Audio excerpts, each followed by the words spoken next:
शनिवारी उद्धव ठाकरेंनी अदानींविरोधात मोर्चा काढत धारावी पुनर्विकास प्रकल्पावरून अदानी आणि सरकारला लक्ष्य केलं। दरम्यान यानंतर भाजप आणि शिंदेंच्या शिवसेनेनं उद्धव ठाकरेंवर जोरदार पलटवार करत प्रत्युत्तर दिले। पाहुयात त्या संदर्भातला आमचा हा खास रिपोर्ट।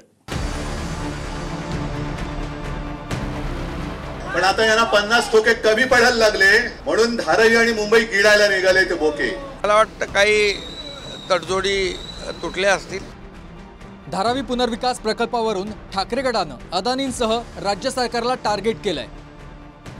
शनिवारी उद्धव ठाकरेंच्या नेतृत्वात अदानींच्या बीकेसीतल्या कार्यालयावर धडक मोर्चा काढण्यात आला। मात्र तडजोडी तुटल्यामुळे ठाकरे गटानं मोर्चा काढला असल्याचा पलटवार मुख्यमंत्री शिंदेंनी ठाकरेंवर केलाय। पण आता यांना 50 ठोके कमी पडायला लागले म्हणून धारावी आणि मुंबई गिळायला निघाले ते बोके। यांना 50 ठोके आता कमी पडतायत, यांची मस्ती वाढत चालले।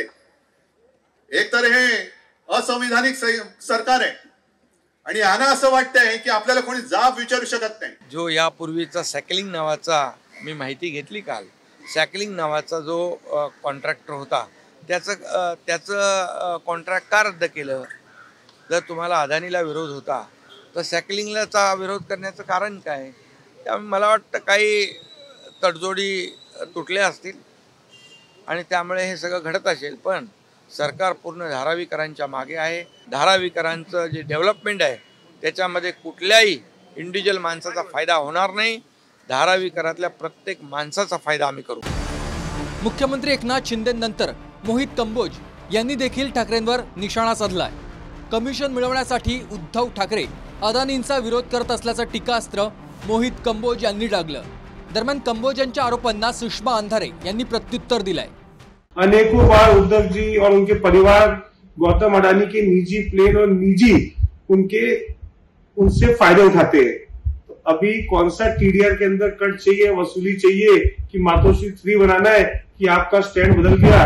मेरा प्रश्न उद्धव जी से इतना है कि उद्धव जी क्या कभी ये सब चीजों की पेमेंट हुई? ये सब भी की फ्री में आप लेके गए क्योंकि आपके कुर्ते में जेब तो है नहीं। आम्ही मोर्चा सरकारच्या विरोधात काढला नाही, आम्ही सरकारला काहीच बोललो नाही। आम्ही प्रश्न अदानींबद्दल विचारले। मोर्चा अगदी धडधडीत टायटल होतं, अदानींच्या विरोधात धारावीकरांचा विराट मोर्चा। आता अदानींच्या विरोधात मोर्चा आहे, भाजपला मिरच्या का लागत आहेत? ही जी बार्किंग ब्रिगेड आहे सगळी ती का बोलतीये, कशासाठी बोलतीये? धारावी पुनर्विकास प्रकल्पाला ठाकरे गटानं विरोध केल्यानंतर नवनीत राणांनी ठाकरेंवर हल्लाबोल केलाय। महालात राहणाऱ्यांना गरिबांची परिस्थिती कळणार नसल्याचा टोला राणांनी लगावलाय। दरम्यान मुंबई अदानींच्या नावे करण्याचा प्रयत्न सुरू असल्याचा आरोप नाना पटोलेंनी सरकारवर केलाय।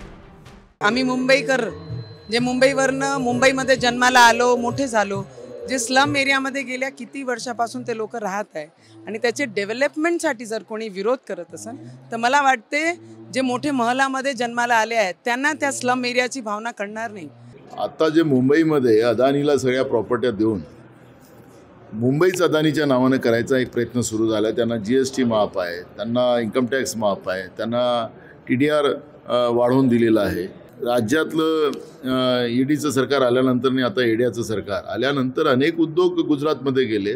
त्यामुळे राज्यातली अधोगती करायचा निर्णयच नरेंद्र मोदींच्या सरकारच्या माध्यमातून राज्यामध्ये सुरू झालेली आहे, हे आता स्पष्ट झालेलं आहे।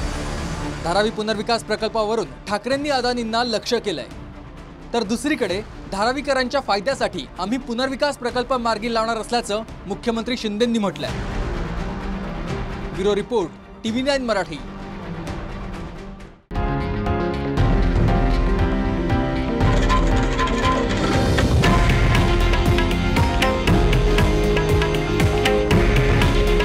हे आहे देशातील नंबर 1 न्यूज नेटवर्क आणि आपण पाहत आहात TV9 मराठी। काळजी तुमची, हित महाराष्ट्राचं।